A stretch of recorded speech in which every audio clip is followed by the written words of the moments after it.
una guaina que se vino de Posadas, que hace unos días se fue para trabajar. No me recuerda porque estaba tan cambiada.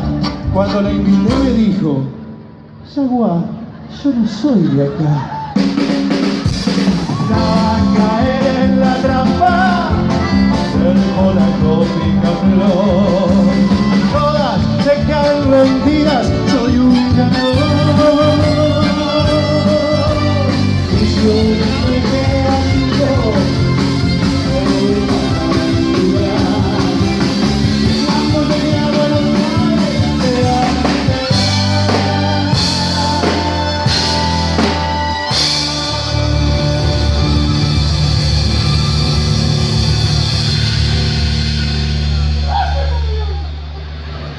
no soy cartoon para enterarme, saca.